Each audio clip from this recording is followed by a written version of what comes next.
అల్లవరం మత్స్యకారులు ఎట్టకేలకు కాకినాడ చేరుకున్నారు. ఈ నెల 3వ తేదీన ఓడలరేవు నుంచి బంగాళాఖాతంలో బోటుపై వెళ్లిన 7గురు మత్స్యకారులు బోట్ ఇంజన్ పనిచేయకపోవడంతో వారి ఆచూకీ గల్లంతైంది. అయితే ఈ నెల 25న బెంగాల్ తీరంలో మత్స్యకారుల ఆచూకీ దొరికింది.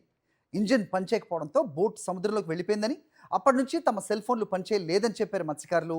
బెంగాల్కు చెందిన బోట్లో మత్స్యకారులు తమను రక్షించి ఆహారం పెట్టి తీరానికి తెచ్చారని తెలిపారు.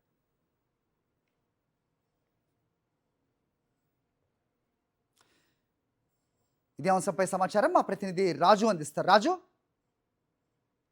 బంగాళాఖాతంలో వేటకు వెళ్ళి ఈ నెల 3వ తేదీన ఆచూకీ గల్లంతైన మత్స్యకారులు క్షేమంగా దొరికారు. వెస్ట్ బెంగాల్ తీరంలో ఈ నెల 25న వారి ఆచూకీని గుర్తించడం జరిగింది. దీంతో కోనసీమకు సంబంధించినటువంటి అధికారులు వారిని క్షేమంగా కాకినాడ తీసుకొచ్చారు. ప్రస్తుతం మనతో ఈ అల్లవరం ప్రాంతం చెందినటువంటి మత్స్యకారులు ఉన్నారు. అసలు ఏం జరిగిందో ఏంటి తెలుసుకునే ప్రయత్నం చేద్దాం.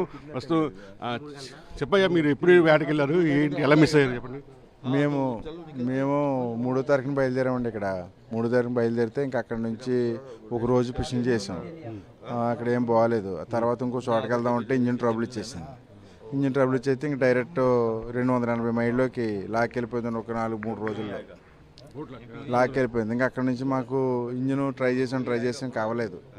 అవ్వకపోతే మేము ఈ 15 రోజులు కూడా తెరచాప మీద అలా బాధలు పడుతూ ఇక్కడికి వచ్చామండి. ఎక్కడికి దిగాక చేరుకుంటే సారు వాళ్ళ బోట్ని పంపించి మమ్మల్ని కాపాడి మాకు రేపు బిస్కెట్లు, అప్పుడు తిండి కూడా లేదండి మాకు. తిండి లేకపోతే బిస్కెట్లు అన్నీ ఇచ్చి తర్వాత రైస్ పెట్టి వాళ్ళు బోట్ తోటి ఇంటికి తీసుకెళ్ళి అక్కడ నుంచి మాకు హాస్పిటల్కి తీసుకెళ్ళి మాకు అందరికి రక్షణ చేసి మమ్మల్ని సేవ్ చేశారండి ఆయన. సార్ మాకు దేవుడు.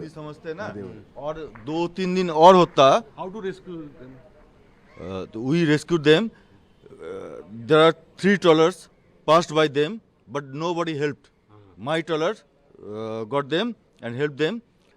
If or 3 or 4 days, or not 3-4 days, or 1-2 days, in the sea, they will all be washed out. Boat వచ్చిన తర్వాత మాకు బోటు కనపడితే సముద్రంలో ఆ బోట్ వాళ్ళు మీకు ఫోన్ చేస్తే ఓనర్ గారు మాకు అన్ని సదుపాయాలు చేసి మమ్మల్ని రక్షించి ఇంటికి అక్కడ తీసుకెళ్ళి మమ్మల్ని మా బోట్ని అన్ని రక్షణ పెట్టి మమ్మల్ని ఇక్కడికి పంపించారండి. చివరిగా ఫోన్లో ఎప్పుడు మాట్లాడారు? ఫోన్ ఎప్పటి నుంచి పనిచేయడం ఆగిపోయింది సిగ్నల్?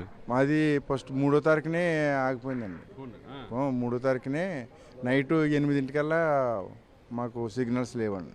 మాకు లాస్ట్లో 4-5 రోజుల్లో వచ్చేస్తున్నాం దరికి అనుకున్నప్పుడు అప్పుడు కనిపించినాయండి. ఎవరు 3 రోజులు ఆహారం లేదు, ఎలా బతికారు మరి మీరు? గంజి కొద్దిగా రైస్ ఉంటే ఆ రైస్ని అలాగలాగా దాచుకుని కొద్దిగా వండుకుంటాం. అదేమో పెద్దోళ్ళకి పెట్టడం, మిగతాదేమో గెంజి తాగడం, అలా బతికాం అనమాట. ఎంతమంది ఉన్నారు బోట్లో? 7 అండి. ఎవరైనా అనారోగ్యం గురవడం కానీ? ఒక ఆయనకి కొంచెం ఒంట్లో బాగాలేదు, వచ్చిన ఆయన చూపించారు. డైరెక్ట్ హాస్పిటల్కి తీసుకెళ్ళిపోయి ఒక 2 రోజులు ఆయన్ని సురక్షితంగా చేసి అప్పుడు మమ్మల్ని మా ఊరికి పంపిస్తున్నారు.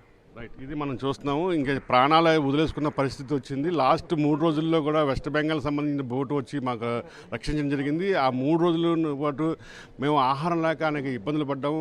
సెల్ ఫోన్ పనిచేయకపోవడం, అదేవిధంగా బోటుకు సంబంధించి ఇంజిన్ కూడా పనిచేయకపోవడంతో మేమంతా కూడా సముద్రంలో గల్లంతైన పరిస్థితి అయితే ఉంది. క్షేమంగా బయటపడడంతో ఇక అల్లవరం మత్స్యకారులందరూ కూడా చాలా ఆనందం వ్యక్తం చేస్తున్నారు.